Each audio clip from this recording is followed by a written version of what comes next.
നമ്മുടെ ഈ ഒരു പ്രപഞ്ചത്തിലുള്ള എല്ലാ വസ്തുക്കളും ഉണ്ടാക്കിയിരിക്കുന്നത് ആറ്റംസ് കൊണ്ടാണ്. അങ്ങനെയാണെങ്കിൽ ഈ ഒരു പ്രപഞ്ചത്തിലെ എല്ലാ വസ്തുക്കളും ഒരുപോലെ ഇരിക്കണ്ടേ?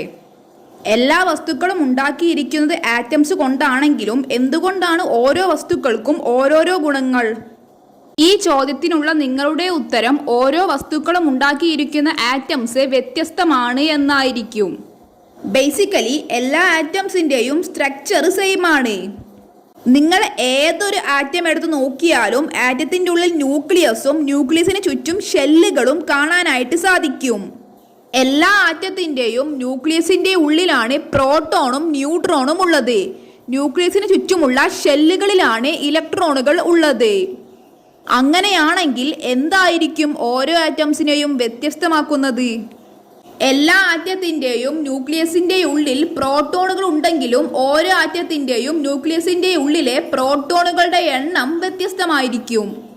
ഫോർ എക്സാമ്പിൾ, ഹൈഡ്രജൻ ആറ്റത്തിൻ്റെ ന്യൂക്ലിയസിൻ്റെ ഉള്ളിൽ ഒരു പ്രോട്ടോണാണ് ഉള്ളത്. എന്നാൽ ഹീലിയം ആറ്റത്തിൻ്റെ ന്യൂക്ലിയസിൻ്റെ ഉള്ളിൽ 2 പ്രോട്ടോണുകൾ ഉണ്ട്. ഇതുപോലെ എല്ലാ ആറ്റത്തിൻ്റെയും ന്യൂക്ലിയസിൻ്റെ ഉള്ളിലുള്ള പ്രോട്ടോണുകളുടെ എണ്ണം വ്യത്യസ്തമായിരിക്കും. ഓരോ ആറ്റത്തിൻ്റെയും ന്യൂക്ലിയസിൻ്റെ ഉള്ളിലെ പ്രോട്ടോണുകളുടെ എണ്ണം വ്യത്യസ്തമായതിനാൽ ഓരോ ആറ്റവും വ്യത്യസ്ത ഗുണങ്ങൾ കാണിക്കും. ഈ ഒരു കാരണം കൊണ്ടാണ് ഈ പ്രപഞ്ചത്തിലെ ഓരോ വസ്തുക്കളും വ്യത്യസ്ത ഗുണങ്ങൾ കാണിക്കുന്നത്.